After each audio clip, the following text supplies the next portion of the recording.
Pansamantala munang nagpatupad ng price freeze ang DTI sa mga pangunahing bilihin sa Tobacco City, Albay, kasunod pa rin ito ng patuloy na aktibidad at pag-aalboroto ng Bulkang Mayon.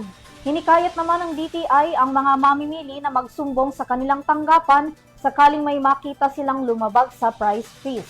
Alamin ang buong detalye ng balita mula kay Catherine Landicho.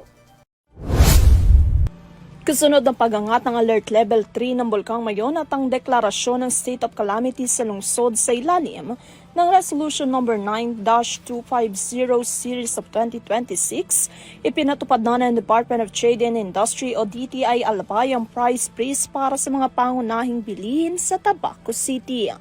Ayon sa DTI Albay, ang hakbang ay alinsunod sa Section 6 ng Republic Act No. 7581 o ang Price Act na inimyendahan ng Republic Act No. 10623.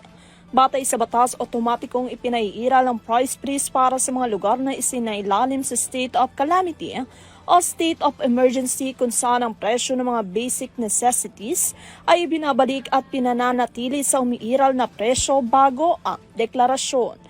Mananatili din umano na epektibo ang price freeze sa buong panahon ng ipinahayag ang kondisyon. Maliban na lamang kung ito ay mas maagang aalisin sa pamamagitan ng kautusan ni Pangulong Ferdinand Bongbong Marcos Jr., ngunit hindi lalampas sa 60 araw.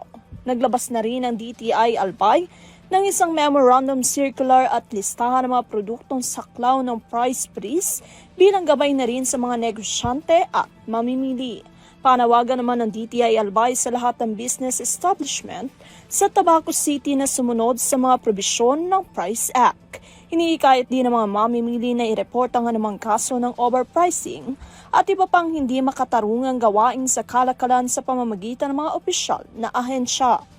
Para sa EuroTV News, Catherine Landicho, sumasaludo sa bawat Pilipino.